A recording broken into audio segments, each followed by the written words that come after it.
Assalamualaikum Halo, warahmatullahi wabarakatuh. Selamat siang, Pak dosen. Perkenalkan kami dari kelompok 13. Pada kesempatan ini kami akan mempresentasikan makalah berjudul Kematian, Keabadian, dan Kehidupan Setelah Kematian. Topik ini membahas bagaimana filsafat, agama, dan ilmu pengetahuan memandang kematian serta apa yang mungkin terjadi setelah kematian. Dalam presentasi ini, pembahasan akan dibagi menjadi beberapa subtopik, yaitu pandangan filosofis tentang kematian, jiwa dan keabadian, kebangkitan, reinkarnasi, studi mati suri, dan perspektif ilmiah. Untuk pembahasan pertama, silakan.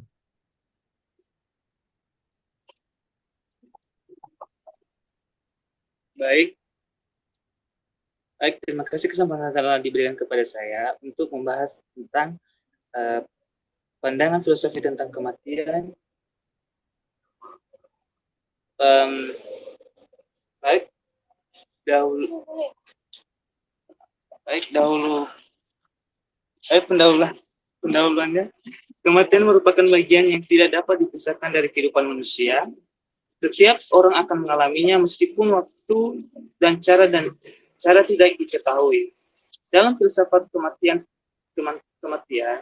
pandangan hanya sebagai akhir kehidupan biologis, tetapi juga sebagai peristiwa yang memberi makna terhadap kehidupan manusia. Berbagai filsuf memandang kesadaran dan kematian untuk mendorong hidup lebih bijaksana, tanggung jawab, dan menghargai waktu yang dimiliki.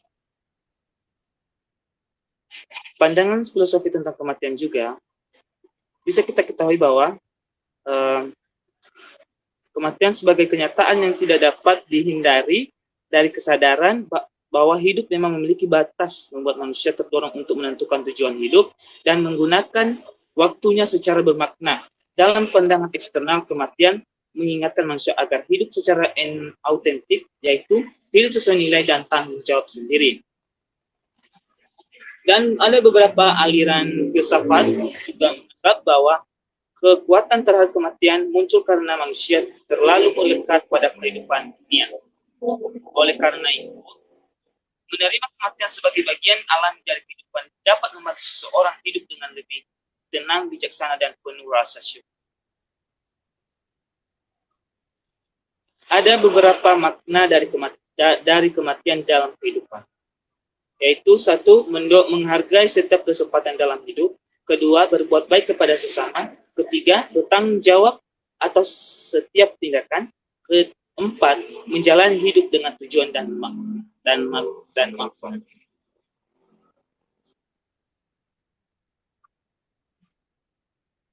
Menurut pandangan filosofi juga tentang kematian mengajarkan bahwa kematian adalah bagian alami dari kehidupan yang tidak bisa dihindari. Kesadaran akan kematian seharusnya tidak menimbulkan ketakutan berlebihan, melainkan memiliki motivasi untuk hidup dengan lebih baik, menghargai waktu, serta membangun hubungan yang baik dengan sesama. Dan memahami dengan makna memahami kematian, manusia dapat menjalani kehidupan secara bijaksana dan bermakna. Baik, mungkin mungkin sampai di situ saja penjelasan saya. Dari kurang lain atau kurang dipahami, terima kasih.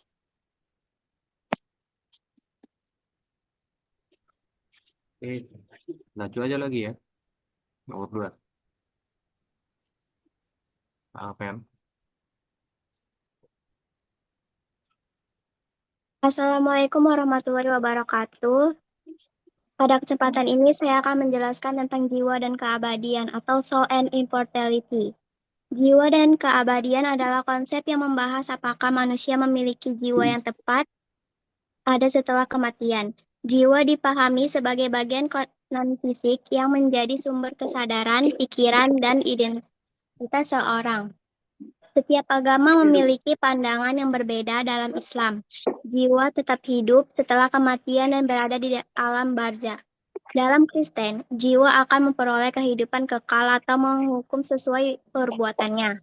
Sedangkan dalam Hindu dan Buddha dikenal konsep reinkarnasi, yaitu kelahiran kembali hingga mencapai pembebasan. Dalam filsafat, Plato berpendapat bahwa jiwa bersifat abadi. Namun beberapa filsuf modern dan ilmuwan berpendapat bahwa kesadaran berasal dari kerja otak, sehingga ketika otak berhenti berfungsi, kesadaran juga berakhir. Jadi, hingga saat ini belum ada bukti ilmiah yang dapat memastikan keabadian jiwa. Oleh karena itu, konsep ini tetap menjadi pembahasan penting dalam filsafat, agama, dan ilmu pengetahuan. Terima kasih.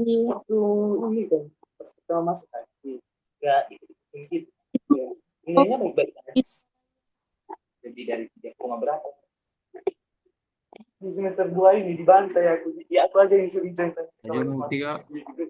Suaramu tuh.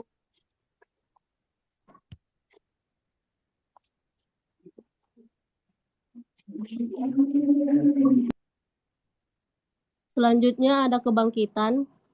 Kebangkitan adalah konsep bahwa manusia yang sudah meninggal dapat hidup kembali karena kuasa Tuhan.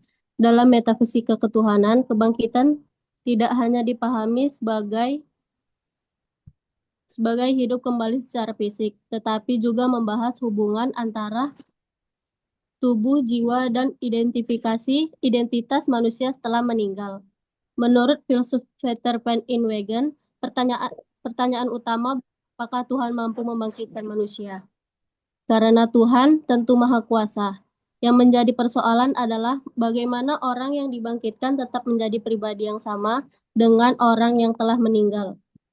Hal ini menjadi penting karena setelah meninggal tubuh manusia akan hancur dan mengalami perubahan. Jadi muncul pertanyaan, bagaimana identitas seseorang masih tetap sama? Van Inwagen menjelaskan bahwa hal tersebut mungkin terjadi karena Tuhan secara langsung menjaga keberadaan dan identitas manusia.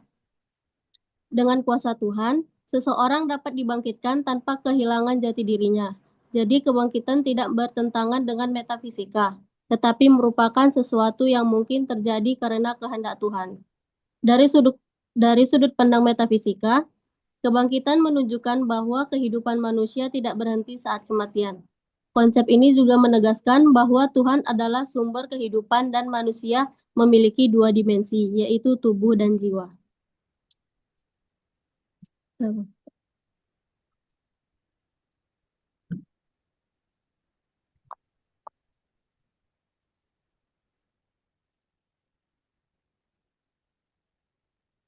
Oke, lanjut Bang, narik sih. Selanjutnya yaitu reinkarnasi. Jadi reinkarnasi itu adalah kepercayaan bahwa setelah seseorang meninggal, jiwanya akan lahir kembali ke kehidupan yang baru. Konsep ini banyak dikenal dalam agama Hindu dan Buddha, walaupun cara perpandangan berbeda. Kalau di Hindu, kelahiran kembali dipengaruhi oleh karena atau perbuatan kita selama hidup. Sedangkan di Buddha yang berlanjut bukan jiwa yang tetap, tetapi harus kesadaran sampai mencapai nirwana. Plato juga pernah berpendapat kalau jiwa itu bersifat abadi. Kalau dilihat dari sisi filsafat, inkarnasi itu digunakan untuk menjelaskan bahwa setiap perbuatan manusia memiliki konsekuensi. Tapi kalau dari sisi sains sampai sekarang belum ada bukti ilmiah yang benar-benar membuktikan inkarnasi. Jadi konsep ini masih menjadi pembahasan dalam filsafat dan agama. Sekian penjelasan dari saya. Terima kasih. Baik. Yuk, Kak Dinda. Selanjutnya ada studi mati suri, yaitu Near-Death Studies adalah bidang penelitian yang mengkaji pengalaman seseorang yang secara medis berada dalam kondisi hampir meninggal, seperti ketika jantung berhenti berdetak atau mengalami henti napas. Beberapa pengalaman yang sering dilaporkan oleh individu yang mengalami mati suri antara lain merasa keluar dari tubuh, out of body experience, melihat cahaya terang atau lorong bercahaya, merasakan kedamaian, ketenangan, dan hilangnya rasa sakit, bertemu anggota keluarga Assalamualaikum yang telah warahmatullahi meninggal atau wabarakatuh. sosok spiritual, Selamat siang dan Pak dosen. merasakan kilas balik Perkenalkan kami kehidupan dari kelompok 13. perjalanan hidup. Pada kesempatan ini kami akan Dari mempresentasikan sudut pandang makalah ilmiah, berjudul pengalaman tersebut Kematian, masih menjadi Keabadian, perdebatan. dan Kehidupan Setelah Sebagian Kematian. penelitian berpendapat bahwa pengalaman tersebut Topik ini terjadi membahas akibat bagaimana perubahan aktivitas filsafat, otak agama, dan ilmu yang pengetahuan kekurangan memandang oksigen kematian serta atau apa yang mungkin pelepasan zat terjadi setelah kimia kematian. tertentu ketika tubuh berada Dalam dalam kondisi presentasi ini, kritis. Namun, beberapa pembahasan akan dibagi menjadi peneliti beberapa juga subtopik, menyebutkan yaitu bahwa pandangan filosofis pengalaman mati suri tentang belum kematian, jiwa sepenuhnya dan dapat keabadian, dijelaskan oleh ilmu kebangkitan, pengetahuan, reinkarnasi, sehingga studi masih mati suri, memerlukan penelitian dan lebih lanjut. perspektif ilmiah. Dengan demikian, studi Untuk mati suri pembahasan menjadi pertama, topik yang silakan. menarik karena berada di kesimpangan antara ilmu kedokteran, psikologi, filsafat, dan agama. Sekian dari saya. Baik, terima kasih kesempatan yang telah diberikan kepada saya untuk membahas tentang pandangan filosofi tentang kematian. Baik, dahulu. Ya, gitu ya. Baik, pendahuluannya. Kematian merupakan bagian yang tidak dapat dipisahkan dari kehidupan manusia. Setiap orang akan mengalaminya meskipun waktu dan cara tidak diketahui. Dalam filsafat kematian, pandangan hanya sebagai akhir kehidupan biologis, tetapi juga sebagai peristiwa yang memberi makna terhadap kehidupan manusia. Berbagai filsuf memandang kesadaran dan kematian untuk mendorong hidup lebih bijaksana, tanggung jawab, dan menghargai waktu yang dimiliki. Biologis, neurologis, dan psikologis Pandangan terjadi filosofi tentang saat kematian seseorang juga mendekati atau mengalami bisa kita ketahui kematian. bahwa Secara biologis, kematian sebagai kenyataan yang tidak dapat dihindari dari kesadaran bahwa hidup memang memiliki batas, membuat manusia terdorong untuk menentukan tujuan hidup dan menggunakan waktunya secara bermakna. Dalam pandangan eksternal, kematian mengingatkan manusia agar hidup secara autentik, yaitu hidup sesuai nilai dan tanggung jawab sendiri. Sehingga seorang tidak lagi Dan ada beberapa aliran filsafat juga menganggap bahwa kekuatan terhadap kematian muncul karena manusia terlalu terikat pada kehidupan dunia. standar medis Oleh yang karena itu, digunakan secara internasional menerima kematian sebagai untuk bagian alami menyatakan dari kehidupan dapat seseorang membuat telah seseorang meninggal hidup dunia. dengan lebih tenang, bijaksana, Dari dan sudut penuh pandang rasa ilmu syukur. saraf, neuroscience, kesadaran dipandang sebagai hasil Ada struktur beberapa makna dari kompleks jaringan saraf di otak. kematian dalam kehidupan, Ketika suplai yaitu oksigen satu, ke otak berhenti menghargai setiap akibat henti kesempatan dalam jantung hidup. atau gangguan Kedua, lainnya, berbuat baik kepada sesama. sel-sel otak Ketiga, mulai bertanggung mengalami jawab kerusakan. atas setiap Berbagai tindakan. pengalaman yang Keempat, dilaporkan menjalani oleh hidup dengan tujuan dan orang yang pernah mengalami mati suri, seperti melihat cahaya terang, rasa keluar dari tubuh, atau bertemu kerabat yang telah meninggal. Menurut pandangan filosofi juga tentang kematian mengajarkan bahwa kematian adalah bagian alami dari kehidupan yang tidak bisa dihindari. Kesadaran akan kematian seharusnya tidak menimbulkan ketakutan berlebihan, melainkan memiliki motivasi untuk hidup dengan lebih baik, menghargai waktu, serta membangun hubungan yang baik dengan sesama, dan memahami kematian. Manusia dapat menjalani kehidupan secara menunjukkan bijaksana bahwa dan pengalaman bermakna. tersebut memiliki pola yang relatif serupa di berbagai budaya, Baik, meskipun interpretasinya mungkin berbeda-beda sesuai latar belakang, mungkin agama, dan sampai kepercayaan di situ saja seseorang. penjelasan saya. Hingga saat Dari ini belum terdapat bukti ilmiah yang dapat membuktikan bahwa NDA kurang dipahami, merupakan bukti keberadaan kehidupan setelah kematian.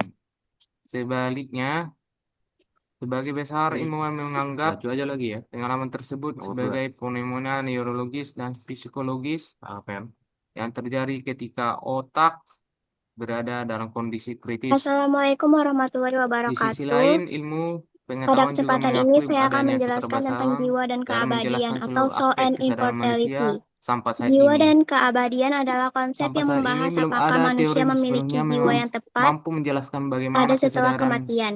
Jiwa muncul dipahami maupun sebagai apakah bagian kesadaran non dapat fisik tetap yang menjadi ada sumber setelah kematian kesadaran, biologis. pikiran, dan Oleh karena itu, identitas seorang. kehidupan setelah kematian Setiap agama masih memiliki menjadi pandangan yang wilayah yang berbeda dalam berada Islam. di luar Jiwa jangkauan tetap hidup pembuktian setelah ilmiah kematian dan dan lebih berada banyak di dibahas alam barzah. dalam ranah Dalam filsafat, Kristen, jiwa akan memperoleh agama, kehidupan serta kekal atau menghukum sesuai spiritualitas. perbuatannya.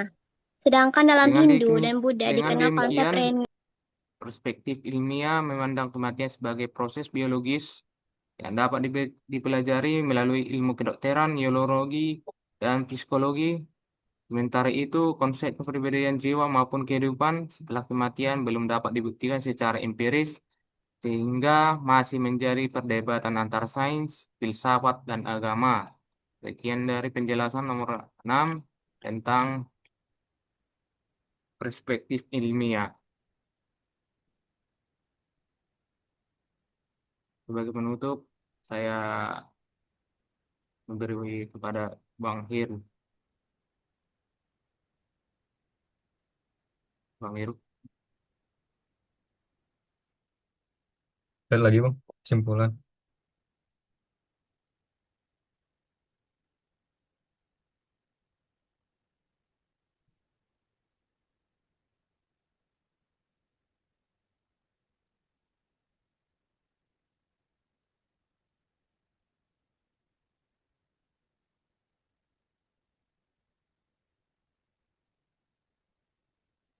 Jadi kesimpulan dari pandangan filosofis tentang kematian, jiwa dan keabadian, kebangkitan, reinkarnasi, studi mati suri, perspektif dan ilmiah, kematian merupakan bagian yang tidak dapat dipisahkan dari kehidupan manusia dan menjadi salah satu kajian penting dalam metafisika ketuhanan. Dari perspektif filsafat, kematian dipandang sebagai pengingat agar manusia menjalani hidup dengan penuh makna, tanggung jawab, dan kebijaksanaan. Konsep jiwa dan keabadian menunjukkan adanya beragam pandangan mengenai keberlangsungan eksistensi manusia setelah kematian, baik dalam filsafat maupun agama. Sementara itu, konsep kebangkitan menekankan kuasa Tuhan dalam menghidupkan kembali manusia. Sedangkan reinkarnasi dipahami sebagai proses kelahiran kembali yang dikaini beberapa tradisi keagamaan dan filosofis. Di sisi lain, studi mengenai pengalaman mati suri near death experience atau NDE serta perspektif ilmiah menunjukkan bahwa hingga saat ini belum terdapat bukti empiris yang dapat memastikan adanya kehidupan setelah kematian. Ilmu pengetahuan lebih menjelaskan fenomena tersebut melalui proses biologis, neurologis, dan psikologis. Sedangkan pertanyaan mengenai keberadaan jiwa dan kehidupan setelah kematian menjadi ruang pembahasan filsafat dan agama. Dengan demikian, pembahasan mengenai kematian, keabadian, dan kehidupan setelah kematian menunjukkan bahwa topik ini tidak dapat dipahami hanya dari satu sudut pandang. Pendekatan, pendekatan filsafat, agama, dan ilmu pengetahuan saling melengkapi dalam memberi pemahaman yang lebih utuh tentang hakikat manusia. Kesadaran akan kematian pada akhirnya diharapkan dapat mendorong setiap individu untuk menjalani kehidupan dengan lebih bermakna, menjunjung nilai-nilai moral, serta mempersiapkan diri secara spiritual dan intelektual. Baik dari presentasi dari kelompok kami mengenai kematian, keabadian, dan setelah kehidupan setelah kematian, semoga materi yang kami sampaikan dapat menambah pemahaman kita tentang berbagai pandangan mengenai kehidupan setelah kematian dari sisi filsafat, agama, dan ilmu pengetahuan. Mohon maaf apabila terdapat kekurangan atau kesalahan dalam penyampaian kami. Assalamualaikum warahmatullahi wabarakatuh.